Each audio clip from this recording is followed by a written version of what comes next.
오늘 우리에게 주시는 말씀 다 같이 봅니다. 마태복음 6장 9절에서 13절까지입니다. 마태복음 6장 9절에서 13절까지. 제가 한 구절, 성도님 한 구절 교도하시면서 마지막 절은 함께 읽도록 하겠습니다. 그러므로 너희는 이렇게 기도하라. 하늘에 계신 우리 아버지여, 이름이 거룩히 여김을 받으시오며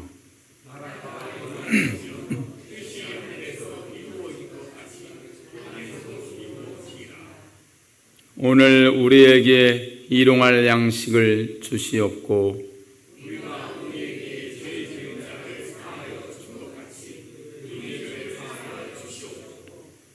우리를 시험에 들게 하지 마시옵고 다만 악에서 구하시옵소서. 대개 나라와 권세와 영광이 아버지께 영원히 쌓옵나이다. 아멘. 오늘 우리에게 주시는 말씀 제목 우리 함께 읽어보도록 하겠습니다. 일용할 양식을 주옵소서. 다시 한번 큰 목소리로 외쳐보겠습니다. 일용할 양식을 주옵소서. 다 같이 두 손 들고 한번 외치며 나가겠습니다. 사랑하는 내 영혼아, 사랑하는 내 영혼아, 항상 기뻐하라. 쉬지 말고 기도하라. 범사에 감사하라. 이는 너희를 향한 하나님의 뜻이니라. 그대로 되니라. 하나님 보시기에 좋았더라. 주여, 주여, 우리에게도 오늘날 일용할 양식을 주옵소서. 그대로 되니라. 하나님 보시기에 좋았더라. 아멘. 아멘. 일용할 양식을 주옵소서라는 제목으로 하나님 말씀 증거하도록 하겠습니다. 우리의 신앙 생활을 크게 세 단어로 요약해 볼 수가 있겠습니다. 뭘까요? 우리의 신앙 생활을 크게 세 가지 단어로 요약해 본다면 믿음, 소망, 사랑이라고 표현할 수 있을 것입니다. 성경을 읽다 보면 성경책 뚜껑 한 페이지를 딱 펼치면 왼쪽에 주기도문이 나오죠. 오른쪽에 사도신경이 나오고, 그리고 성경책 마지막 뒷부분에 십계명이 적혀 있습니다. 성경책을 만드는 사람들이 빈 공간으로 두기가 좀 그래서 성경의 귀한 말씀을 이렇게 적어 놨을까요? 그렇지는 않을 것입니다. 우리 신앙을 가장 압축해 놓은 게 주기도문, 사도신경, 십계명입니다. 우리가 이 땅을 살아가면서 무엇을 믿으며 살아가는가? 나는 도대체 뭘 믿고 이 세상을 살아가야 되나? 그걸 기록해 놓은 것이 사도신경입니다. 그래서 나는 날마다 믿습니다. 전능하사 천지를 만드신 하나님 아버지를 내가 믿습니다. 죄를 사해 주시는 것과 몸이 다시 사는 것과 영원히 사는 것을 믿습니다. 나그네의 인생이 도대체 무엇을 믿고 살아가야 되는가? 우리의 고민 아닌가요? 저와 여러분은 무엇을 믿고 사시나요? 그것에 대한 답을 주는 게 사도신경입니다. 그것만으로는 부족하죠.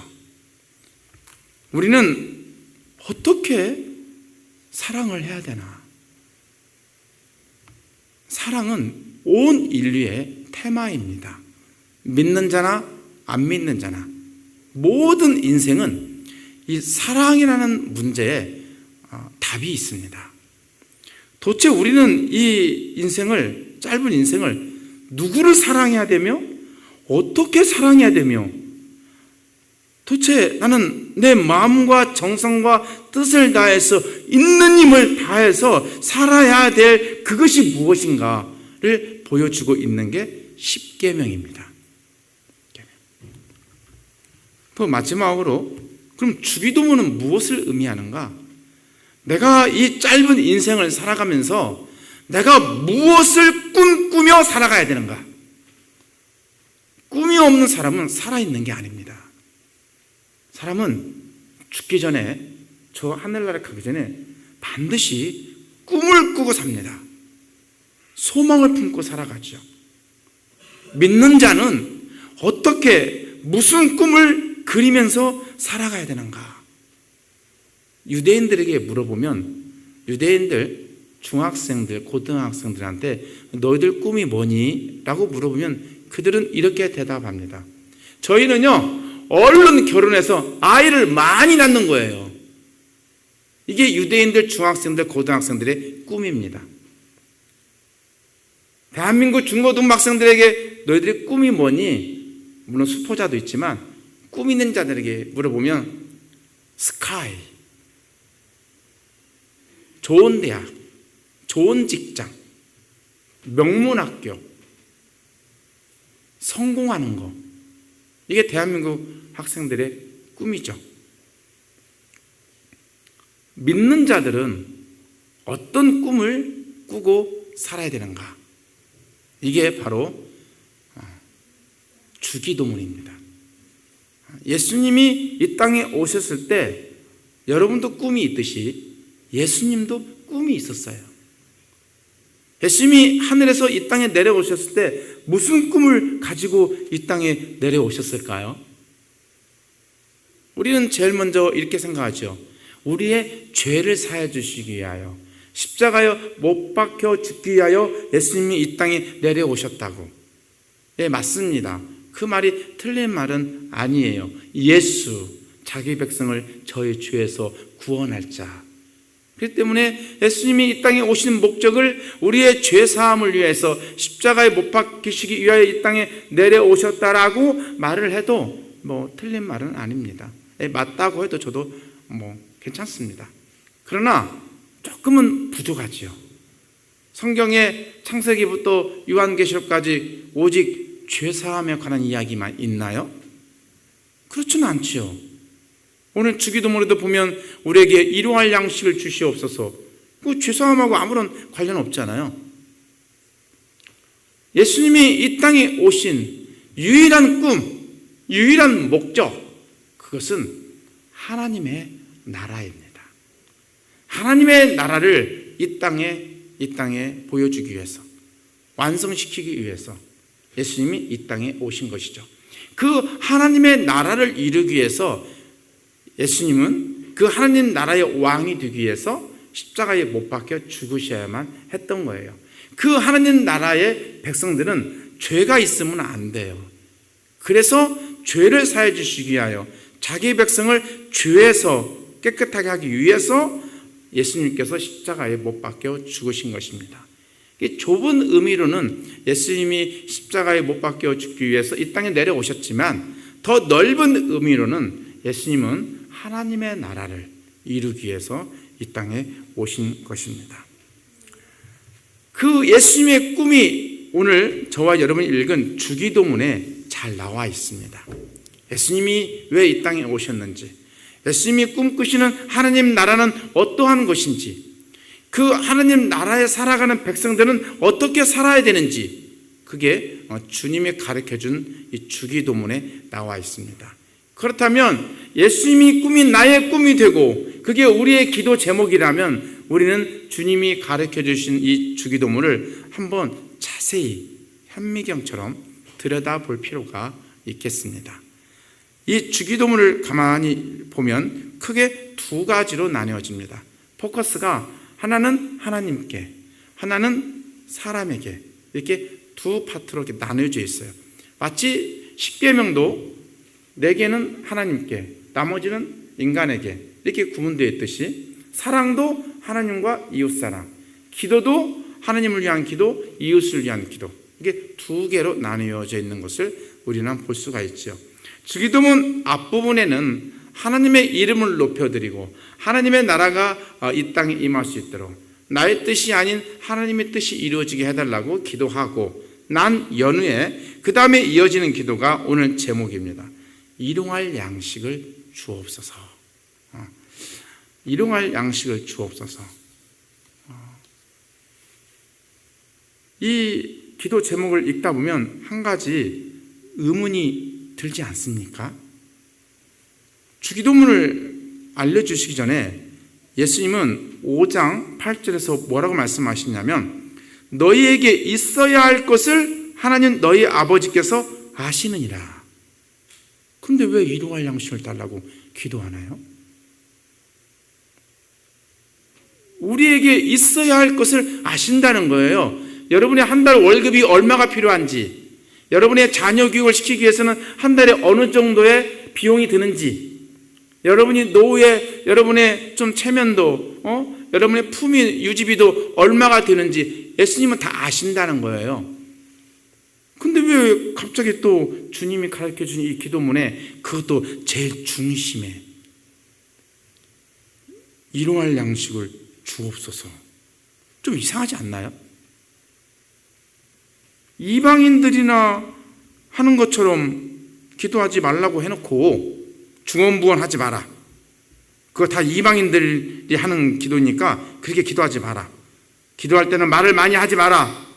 또 구하기 전에 너에게 있어야 할 것을 하나님 아버지께서 다 아시느니라. 그러니 너희는 조금 다르게 기도하라. 이 뜻 아니에요? 이방인들처럼 기도하지 말고 너희는 나를 따르는 예수를 따르는 사람들답게 기도를 하라는 뜻이죠. 그렇잖아요? 그러니까 이게 이 주기도문은 우리가 하나님을 믿는 백성답게 어떻게 기도해야 되는가? 그 당시에는 세례 요한이 가르쳐준 기도가 있었고 또 바리새파들은 바리새파들이 가르쳐준 기도문이 있었고 사두개파들은 또 사두개파들이 가르쳐준 그 나름대로 자기들 그 그룹에 걸맞는 기도문들이 다 각각 있었어요. 그러니까 예수님을 따른 제자들이 우리는 예수님을 따라가니까 예수님을 따르는 사람에 걸맞는 기도 제목을 알려주세요. 이 뜻이에요.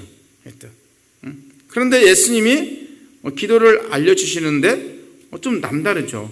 오늘 우리에게 일용할 양식을 주시옵고, 아니 마태복음 6장 33절에는 너희는 먼저 그의 나라와 의를 구하라. 그러면 이 모든 것을 너에게 더하시리라 라고 말씀해 놓으시고 맨날 먼저 그의 나라와 의를 구하라고 말씀하시고, 그리고 뭐 이 모든 것을 너에게 더하시리라, 그것은 덤으로 나중에 알아서 줄 테니까 그건 신경 쓰지 말고 일단 먼저 그의 나라와 의를 구해. 여러분 우리가 이렇게 알고 있지 않나요? 근데 왜 오늘 본문에 주님이 가르쳐 주신 이 주기도문 한 가운데 왜 일용할 양식을 주옵소서 이 기도 제목이 있을까요? 마치 그 전에는 하나님의 나라가 임하오시며 하나님의 이름이 높이 여김을 받으옵시며 막 이렇게 거룩하게 나가다가 갑자기 일용할 양식을 주옵소서. 왠지 땅의 양식을 구하는 모습으로 갑자기 다운되어 버렸어요.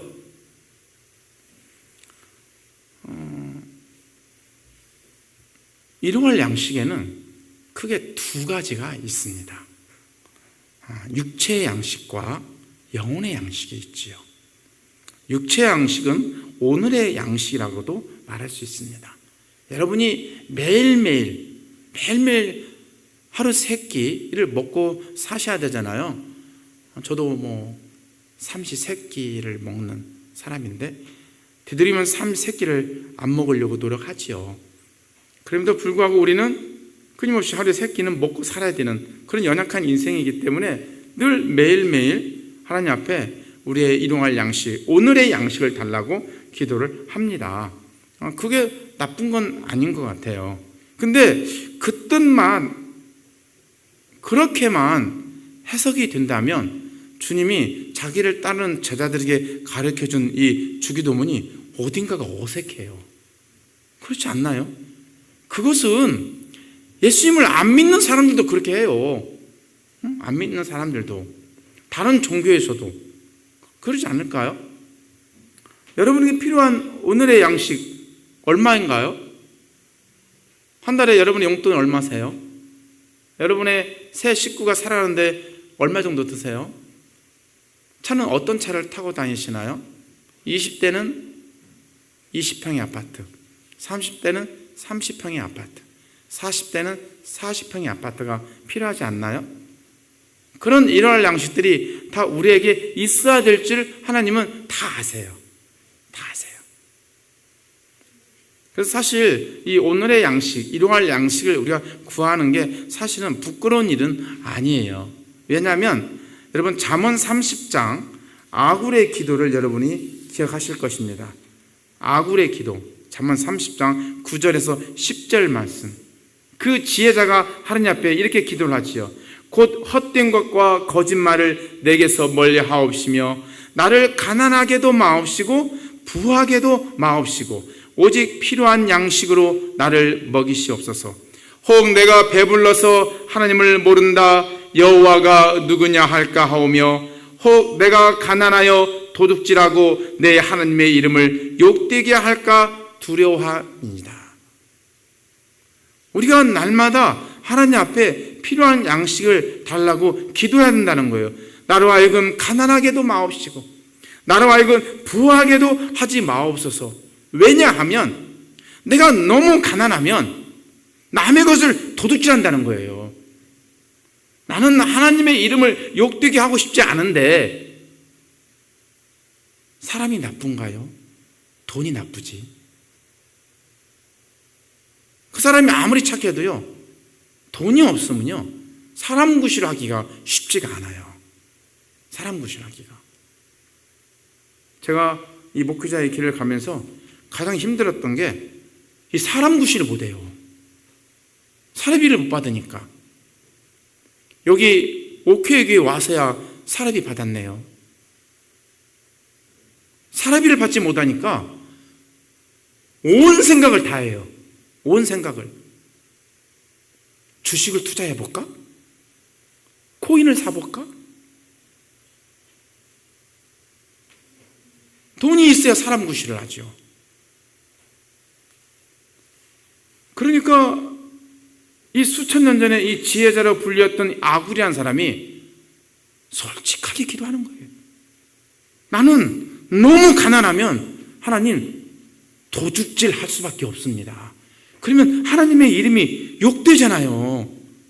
그러니까 나로 하여금 너무 가난하게 살지 않게 해주세요. 아주 지혜로운 기도죠. 뿐만 아니에요. 하나님, 내가 배불러서 하나님을 모른다 할까 두렵습니다. 여러분, 사람이요 너무 부유해요. 너무 차고 넘쳐요. 제가 예전에 서울에서 신앙생활 할 때 일이었어요. 동대문 그 근처에 자그마한 교회에서 신앙생활 한 적이 있었는데 그 63빌딩 사모님이 그 교회에 다니셨어요. 그 사모님은 매 주일에 가방을 이렇게 갖고 나오는데 저는 성경책이 있는 줄 알았어요. 근데 성경책이 아니고 자크를 쫙 열면 10,000원짜리가 막 그 안에 수북이 쌓여 있어요. 수북이. 전 놀랐어요. 저 정도 부자구나.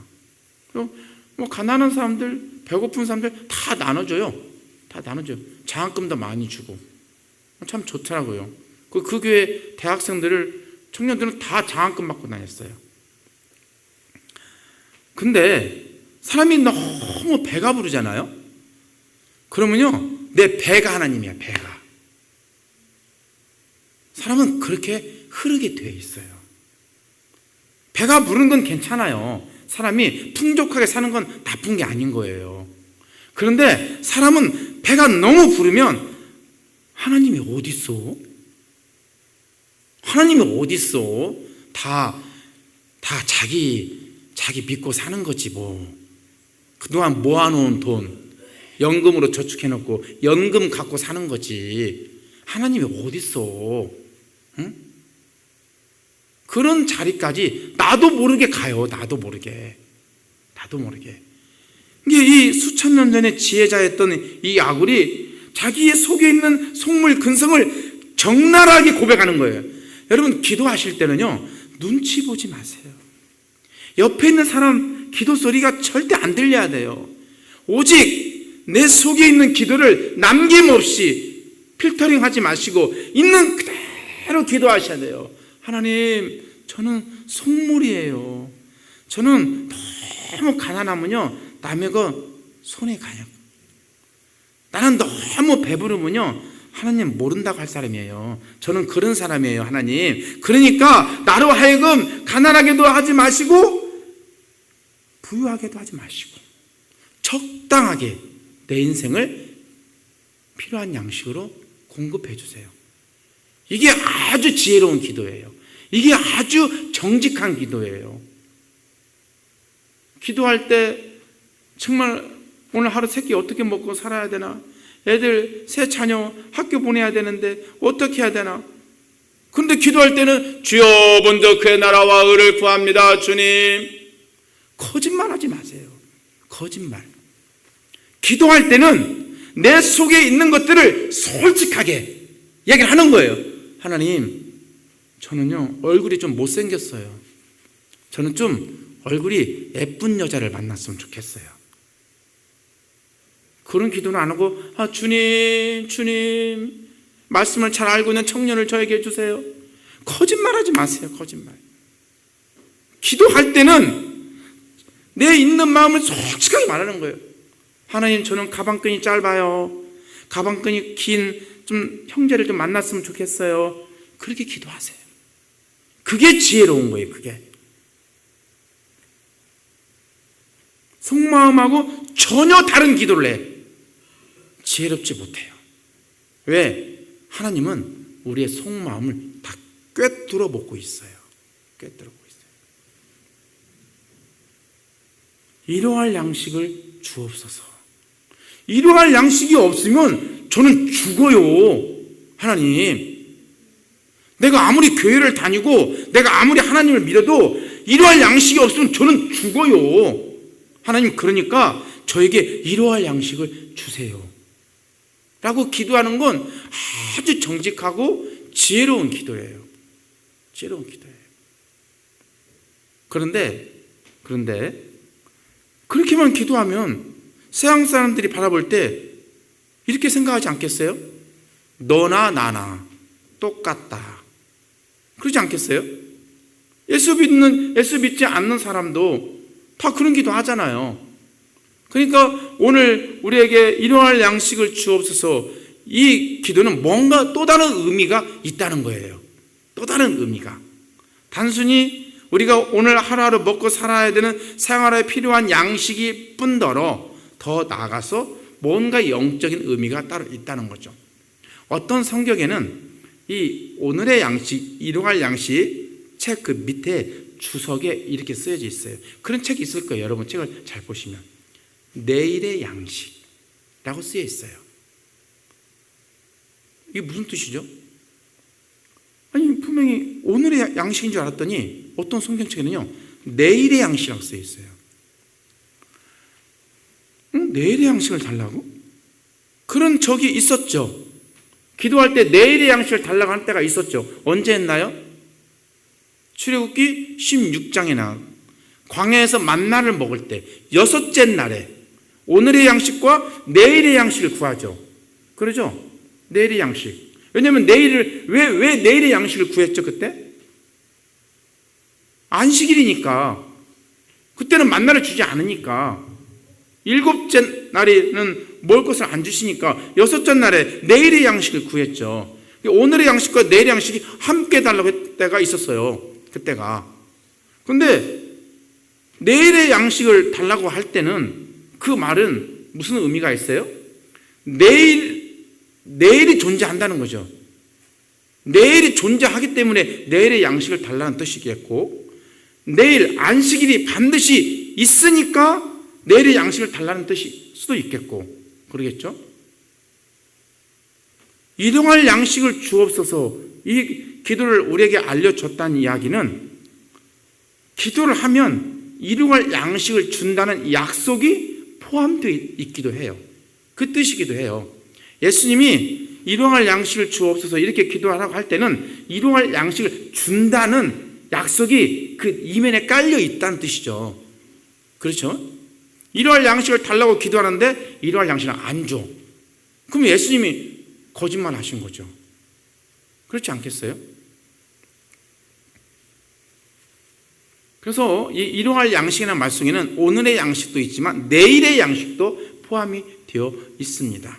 근데 내일의 양식은 여기서 내일이란 말은 단순히 24시간 이후의 내일이라고 표현하기보다는 내일의 어떤 날, 내일이 포함되는 날, 그게 뭐죠? 영생이죠. 영생. 그러니까 내일의 양식은 영생을 말하는 거예요. 영생. 예수님이 말씀하시죠. 내가 주는 떡은 사람이 주는 떡과 달라서 영생을 주는 떡이다. 나는 뭐라고 그랬죠? 예수님이 나는 생명의 떡이다. 나는 너희들에게 영생을 가져다 주는 떡이다. 그랬잖아요. 그러니까 일용할 양식을 달라는 말씀에는 생명의 떡, 영생을 가져다 주는 생명의 떡을 달라고 기도하라는 거예요. 그럼 생명의 떡이 누군데요? 예수님이잖아요. 그러니까 우리는 날마다 기도해야 될 게 예수님을 주세요. 예수님을. 우리의 영원한 생명의 떡이신, 목마르지 않는 영원한 생수이신 예수님을 주세요. 예수님을. 이 기도 제목이라는 거죠. 단순히 하루하루 생활을 이어가는 데 필요한 양식을 넘어서서 우리에게 영생을 가져다주는 예수님을 날마다 찾고 구하고 두드리라, 이 뜻이 담겨 있는 것입니다. 한번 이 말씀을 가지고 오늘 한번 적용을 한번 해보도록 하겠습니다.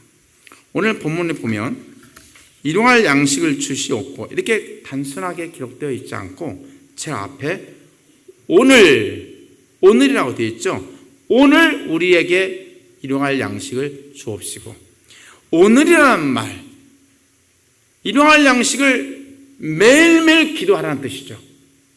매일매일 일용할 양식을 달라고 기도하라는 거예요. 안 믿는 사람들이 보면 너무 좀 예수 믿는 사람이, 교회 다니는 사람들이 매일매일 자기들 먹을 거 달라고 기도하면 좀 속돼 보이잖아요.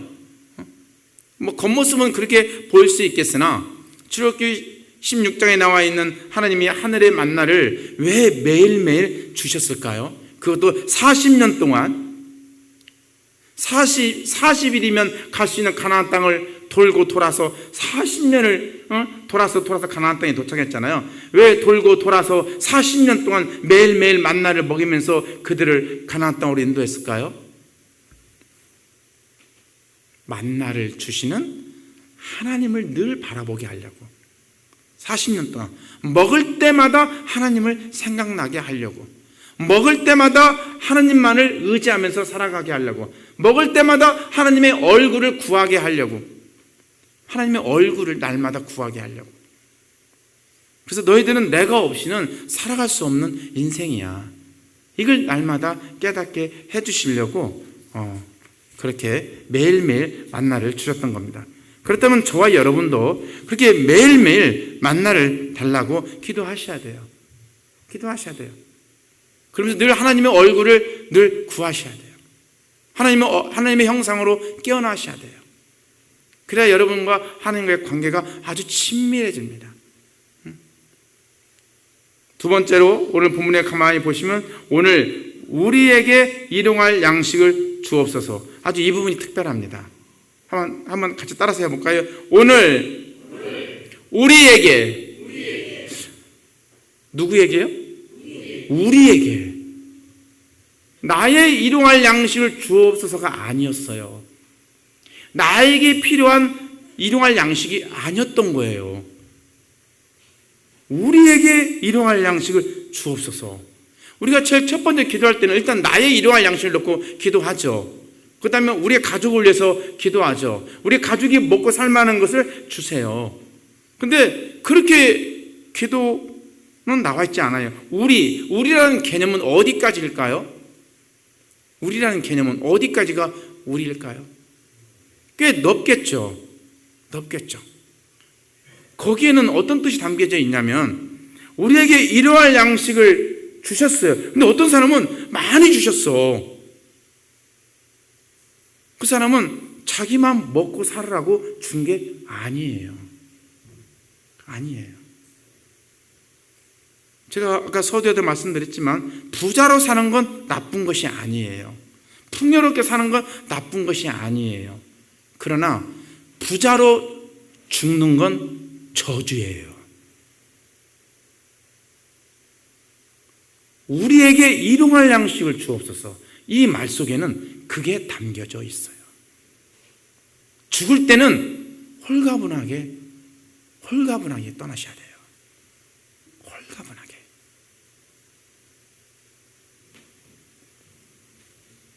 한국의 알프스라고 불리우는 하동마을을 가보신 적이 있으신가요? 거기 가면 박완서 문학관이 있지요. 우리나라 유명한 토지 대하 소설을 쓰신 분 박완서란 작가의 묘비가 하나, 돌비석이 하나 있습니다. 그 돌비석 뒷부분을 보시면 이런 글씨가 써 있죠. 참 홀가분하다. 버리고 갈 것만 남아서. 우리의 인생이 그래야 됩니다. 우리에게 일용할 양식을 주옵소서. 이 말은 나 혼자 잘 먹고 잘 사는 뜻이 절대 아닙니다. 이게 부자들은요, 끊임없이 기부를 하셔야 돼요. 끊임없이. 유대인들은 이렇게 생각해요. 부자는 하나님이 택하신 사람만 부자가 될 수 있다라고 그렇게 믿고 살아요, 그 사람들은. 그러나 동시에 부자들은 끊임없이 자선을 기부를 하지 않으면 반드시 하나님이 데려가신다. 다 거두어 가신다. 그래서 여러분 유대인들 보시면 기부 엄청나게 하잖아요. 최근에 빌 게이츠 보십시오. MS 최대 강자 빌 게이츠. 남은 재산을 전부 다 기부한다잖아요. 어마어마한 돈이잖아요. 그 사람들은 그렇게 배우고 자랐어요. 유대인들은. 그래서 우리가 이 일용할 양식을 주옵소서. 여기에는 어마어마한 비전이 담겨 있습니다. 우리에게 마태복음 25장에 보면 종말에 하나님께서 이렇게 심판하신다는 말씀이 나옵니다. 종말에 양과 염소로 심판하시죠. 양은 오른쪽에, 염소는 왼쪽에 이렇게 심판하시면서 양은 영생에, 염소는 영벌에 처한다고 하시면서 누가 영생에 들어갈 수 있겠습니까? 그랬더니 예수님이 말씀하신 말이 내가 배고플 때 먹을 것을 주었고 내가 목마를 때 너희들이 나를 마시게 하였다. 그랬더니 저희가 언제 예수님이 배고플 때 먹을 것을 주고 예수님이 목마를 때 우리가 언제 예수님께 물을 많이 갖다 드렸나요? 그랬더니 예수님이 뭐라고 말씀하시죠? 지극히 작은 자에게 한 것이 나에게 한 것이다 라고 말씀하죠. 우리에게 일용할 양식을 주옵소서. 이 말은 우리에게 오는 수많은 일용할 양식들을 지극히 작은 자들에게까지 갈 수 있도록 많이 섬기면서 나누면서 살아야 한다는 것을 보여주고 있습니다. 주님이 가르쳐 주신 이 주 기도문에는 예수님의 꿈과 저와 여러분의 꿈이 녹아 있습니다.